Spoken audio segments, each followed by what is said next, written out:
Assalamualaikum warahmatullahi wabarakatuh. Jadi di sini kami dari kelompok 2 akan menjelaskan tentang ide dan gagasan mulai dari tahap perancangan dan biaya produksi. Nah, yang pertama dari saya sendiri, nama saya Lin Ananda, nomor absen 16. Jadi rekayasa yang saya buat itu ada es krim berbahan dasar tempe. Buat tahap perancangannya itu menghasilkan es krim inovatif berbahan dasar tempe sebagai sumber protein alternatif.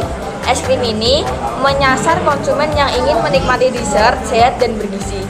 Buat bahan utamanya ada tempe, terus ada santan atau susu nabati, terus ada gula kelapa atau madu, terus ada bahan-bahan yang lain yang sekiranya penting. Selanjutnya itu ada perhitungan biaya produksinya. Estimasi harga jualnya per unit 12.000, terus target produksinya 10 es krim. Nah, total pendapatannya sekitar 120.000 dan keuntungan kita 33.000. Karena dari tempenya itu buat 2 bungkus 20.000, buat santannya 15.000, gula kelapanya 12.000, terus juga perisa tambahannya 30.000, terus kemasannya 10.000. Nah, totalnya kan dapat 7.000. Terus dijualnya 12.000 dikali 10 120, untungnya 33.000. Nah, kesimpulan dan rencana ke depannya, es krim ini bisa menjadi produk unggulan untuk pasar sehat dan ramah lingkungan. Terus rencana kedepannya menambah varian rasa dan ukuran, memasarkan melalui media sosial dan bazar sekolah, dan yang terakhir bekerjasama dengan kafe atau restoran. Nah, itu aja rekayasa dari kami.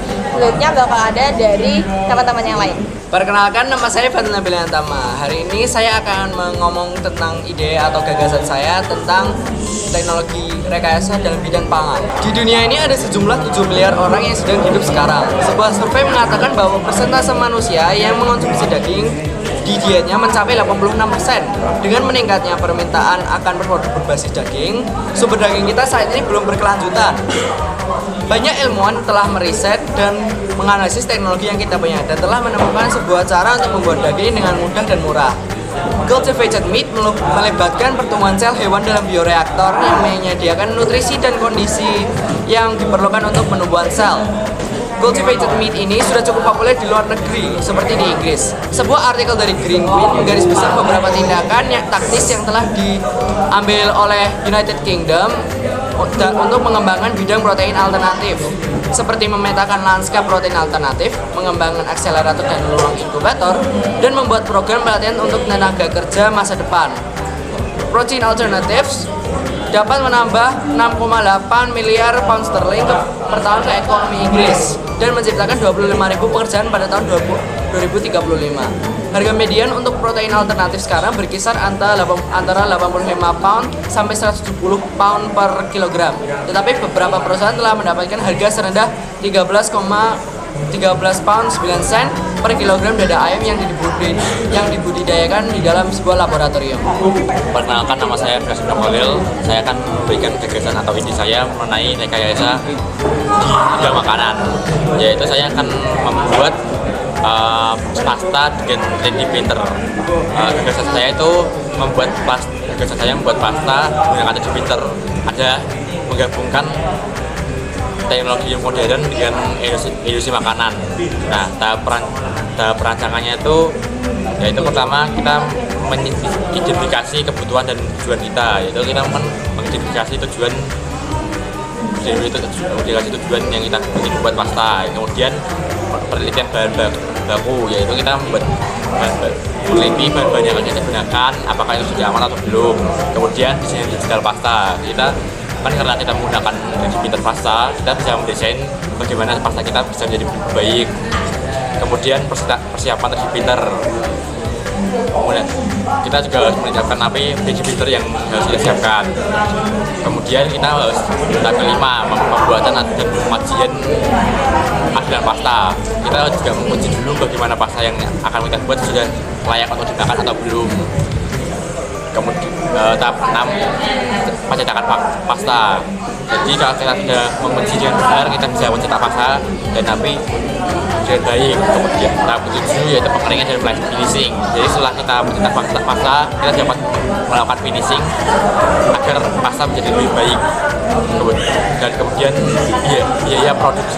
kisaran biaya produksinya, perhitungan biaya untuk membuat pasta yang dapat dimakan dengan 3D printer adalah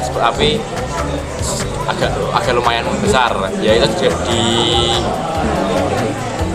saya menggunakan perhitungan biaya yang 1 bulan. Perhitungan biaya bagus untuk sebulan itu bersekitaran dengan 900.000, dan untuk alatnya sendiri yaitu 3D printer bisa mencapai lebih dari 50 juta, karena kita harus mengecek dulu bagaimana 3D printer yang bagus untuk makanan dan biaya elektriknya dan biaya lain-lainnya. Sekian dari saya, terima kasih. Halo semuanya, saya Marzuki Mas Nugroho, nomor 17. Hari ini teknologi rekayasa bidang pangan yang saya ambil itu adalah vegan meat, atau bahasa Indonesia itu bisa dibilang daging nabati. Daging nabati sendiri itu sangat diminati orang-orang yang sedang melakukan diet ini ya, diet yang nggak makan daging itu, yang cuma bahasanya cuma makan ini sayur-sayuran gitulah. Jadi itu kita langsung mulai aja lah ya prosesnya. Prosesnya itu pertama itu kalian harus riset dulu. Itu harus riset dulu kira-kira sayuran apa sih atau bahan nabati apa aja yang sekiranya cocok, entah itu kedelai bisa atau mungkin jamur juga bisa. Terus kalau kalian udah dapet nih, misalkan kalian mau pakai jamur, terus kalian mulai itu jamurnya kita rekayasa, proteinnya kita buat itu proteinnya jadi semirip mungkin dengan protein daging. Lalu setelah jadi produknya, kita mulai prototyping, kita coba dulu tuh kira-kira bahannya gimana, terus kita juga coba kita pakai volunteer gitu buat orang nyoba apakah rasanya udah sama kayak daging, teksturnya gimana. Terus kalau sekiranya udah cocok, kita mulai produksi skala kecil dulu. Kita produksi skala kecil untuk mendapatkan sertifikasi dan izin edarnya. Lalu kita mulai ke produksi massal. Jadi kita mulai produksi massal untuk orang-orang makan. Jadi mereka yang vegan itu tetap bisa ngerasain gimana sih rasanya daging itu. Terus untuk total estimasi biaya itu dari riset dan pengembangan sampai jadi produksi massal itu harganya memang cukup lumayan, yaitu sekitar $667 ke atas lah, sekitar segitu. Tapi untuk harga bahannya sendiri itu per kilogram itu sekitar 3 sampai $6 atau kalau di rupiah itu sekitar 50 sampai 100 ribuan per kilogram. Ya, sekian dari saya, terima kasih. Perkenalkan, nama saya Kansina Putri Salsabila, saya presensi 15. Jadi gagasan yang saya pilih itu pengemasan cerdas. Nah, pengemasan cerdas ini tuh dilengkapi dengan teknologi sensor dan indikator yang dapat memberikan informasi tentang kondisi produk di dalamnya. Tujuannya untuk memperpanjang umur simpan makanan, memonitor kondisi produk secara real time, dan memberikan informasi kepada konsumen mengenai kesegaran dan keamanan makanan. Fitur interaktifnya sendiri itu ada QR code atau NFC tag. Terus disertakan QR code-nya yang dapat dipindai untuk memberikan informasi lebih lanjut tentang produk, termasuk tanggal kadaluarsa dan tips penyimpanan. Untuk aplikasi pendukungnya, kembangkan aplikasi yang didukung untuk melacak status kesegaran makanan dan memberikan pengingat kepada konsumen. Biayanya sendiri untuk teknologi ini seringkali lebih mahal dibandingkan kemasan tradisional. Secara keseluruhan, biaya untuk pengemasan cerdas dapat berkisar sekitar 1 hingga $10 per unit. Kalau dirupiahin sekitar 16 sampai 160.000 per unitnya. Masa depan pengemasan cerdas terus berlanjut dengan inovasi baru seperti penggunaan teknologi blockchain untuk melacak rantai pasokan dan mengintegrasikan Internet of Things untuk pengawasan yang lebih akurat dan real time. Sekian dari saya, terima kasih. Perkenalkan, nama saya Muhammad Ejazia dari 12 absen 20. Jadi ide rekayasa bidang pangan yang akan saya sampaikan adalah mengenai kemasan yang ramah lingkungan. Menurut saya, untuk menjaga lingkungan agar tetap bersih dan sehat, menggunakan kemasan ramah lingkungan sangatlah efektif karena mudah teroleh oleh tanah. Dan untuk perencanaan kemasan ramah lingkungan meliputi yang pertama, perencanaan pembuatan produk. Lalu yang kedua, pemilihan bahan dasar produk serta memilah kira-kira bahan apa saja yang dapat dan cepat terurai oleh tanah. Lalu yang ketiga, merancang desain yang bagus serta fungsional. Lalu yang keempat, pengujian produk, apakah produk itu berhasil terurai oleh tanah dan apakah kuat untuk membawa makanan. Lalu yang kelima, produksi secara massal. Oke. Sedangkan untuk biaya produksinya sendiri relatif lebih mahal daripada kemasan konvensional, yaitu kurang lebih $3. Dan untuk biaya pemasarannya sendiri itu $8-10 per lusin, dan tadi yang $3 itu juga per lusin. Terima kasih. Halo, perkenalkan nama saya Muhammad Syafiq Fatrozi dari kelas 12-3 nomor absen 22. Hari ini saya akan menjelaskan rekayasa produksi dengan mengambil gagasan pembukaan bahan pangan. Untuk perencanaan tahap pertama, aku mengambil pada pemilihan bahan pangannya itu sendiri. Karena untuk pembekuan bahan pangan kita harus meresap air dari bahan pangan tersebut.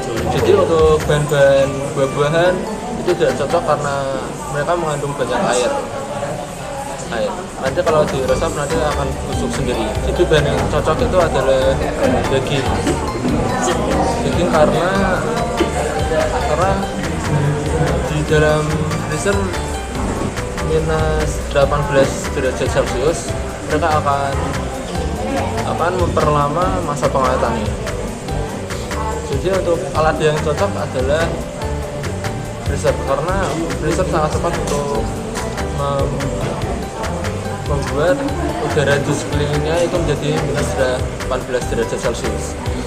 Yang terakhir itu ada dalam tahap pengemasan sendiri pastinya untuk memilih bahan yang pengemasannya itu tahan suhu rendah dan plastik yang kedap udara itu menjadi kontaminasi dan pembekuan es di permukaan makanan. Kira-kira untuk bentukan biaya produksinya sekitar 3.700.000 per bulan. Itu semua dihitung dari bahan pangan yang digunakan, biaya listrik, dan lain-lain. Jika barang yang dijual itu sedikit, biaya produksinya sekitar 2,5 juta per bulan. Oke, terima kasih. Oke, perkenalkan nama saya Muhammad Fajar Andriansyah, presensi 21. Jadi, ide rekayasa bidang makanan yang saya ambil adalah pembuatan nugget vegetarian yang berbahan dasar bako dari jamur tiram. Jadi, tujuannya pembuatan nugget ini adalah untuk mengurangi ketergantungan nugget yang berbahan dasar daging. Jadi, nugget ini diciptakan untuk mengurangi ketergantungan terhadap nugget yang berbahan daging. Jadi untuk bahan utamanya itu berupa jamur tiram, tepung terigu, tepung tapioka, bumbu, dan pengikat yang alami. Untuk proses produksi atau pembuatan nugget ini tuh sebenarnya sama seperti pembuatan nugget pada umumnya yang berbahan dasar daging. Tetapi yang membedakan itu ialah bahan utama daging diganti dengan jamur tiram. Dan untuk biaya produksi nugget ini tuh untuk per 1 kilonya membutuhkan kisaran harga 55.000 sampai 60.000. Jadi itu saja dari ide saya, sekian. Teman-teman, jadi itu aja ide gagasan dari kelompok 2. Kurang lebihnya mohon maaf. Assalamualaikum warahmatullahi wabarakatuh. Dadah.